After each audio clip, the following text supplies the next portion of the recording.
We are at Ouray National Fish Hatchery today near Vernal, Utah, and today we're going to demonstrate how to use sodium sulfite to remove all of the fish from a pond.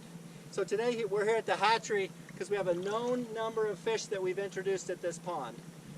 We've got 25 Colorado pike minnow in the pond, and then we've got 35 juvenile bonytail and 35 juvenile razorback suckers.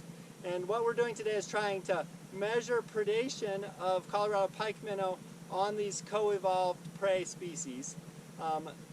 So that's the study that we're conducting, and we've got to remove all the fish out of this pond so we can count and see what survived. But the real reason that we're doing this today is to demonstrate to people how to use this tool. So we're using sodium sulfite, which is an oxygen scavenger. And Andrew, if you'll pan down to the bag here. So sodium sulfite is generally recognized as safe by the EPA, and it's used on food. So if you go to the grocery store and you look at their nice meat case with all that red beef in it, the reason it's red instead of brown is because they've sprayed it with sodium sulfite. So sodium sulfite is also used in packaging fruit and other things where you need to remove the oxygen from the packaging. So we eat it all the time, which is nice if we're using it for a fish treatment. So what we've done is we've measured the dissolved oxygen in this pond with our DO meter. And what's it reading there, Andrew?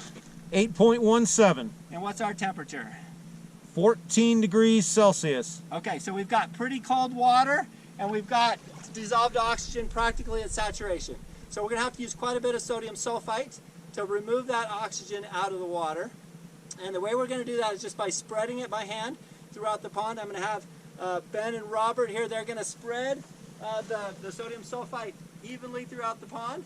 And then we're going to start a timer, and we're going to track how long it takes for that sodium sulfite to use up all the oxygen.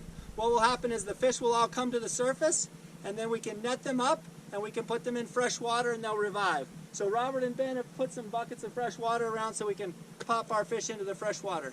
So one of the utilities of this, I think, could be used for potentially sampling backwaters, where you pull a turbidity curtain across the opening of the backwater, and then you treat behind it to figure out what's there. You could use it in floodplain wetlands to remove invasive species. This has the advantages that we don't have a lot of toxic residues that are being produced. Chemistry of sodium sulfite, since it's sodium, your salinity will increase just a little bit. If you have a really good salinity meter, you can see that. And your sulfates will increase a little bit too.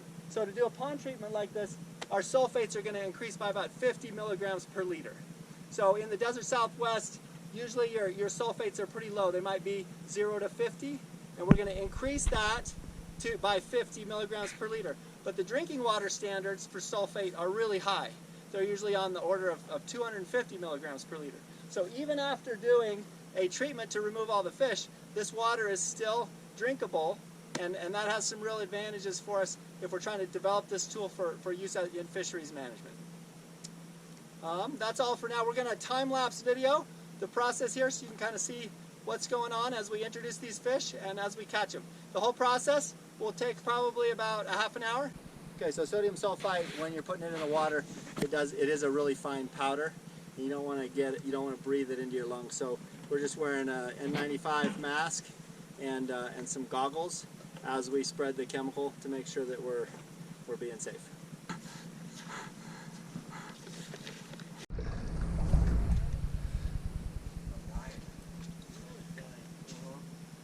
You guys hit that other end real well? Yep. Sure. Definitely get that a little. I got the kettle really well. Yeah, I think the kettle is kind of the critical piece. Seems like they stack in there. Once you're down to half of a cup, Yeah. let's just drop that whole thing right down this deep slot. Because last time we had some pike minnow that were crowding the screen right at the end here. About 20 minutes. We'll start to feed them quick.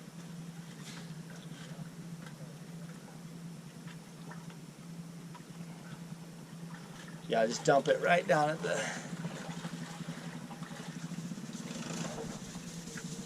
Perfect, thank you. We'll load that up good.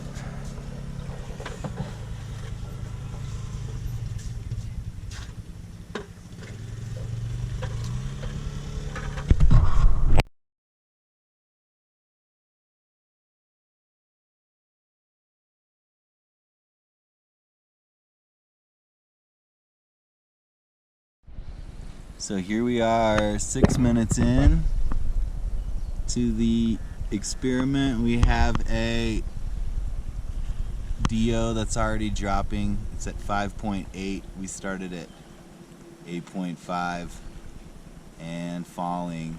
Close to zero there, Eric. We are at close to zero. We got 0.06 and the time is almost 25 minutes from when we began. There, so we're 25 minutes in, the fish are already starting to be affected.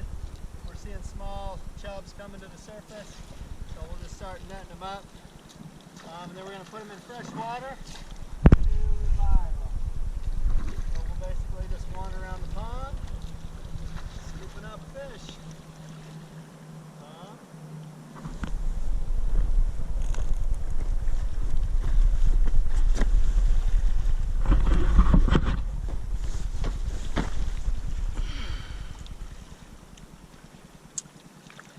And as they've been in the low dissolved oxygen water for a little longer, they'll get even more listless and they'll start to slow down. Right. At the beginning here, they're still pretty fast.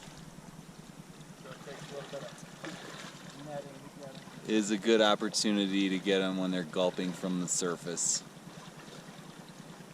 See if some of the larger fish have been affected yet. There's one.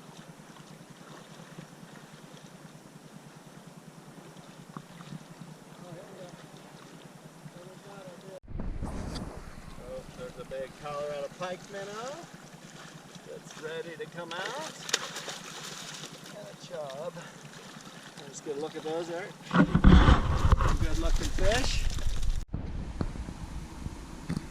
Splice it in.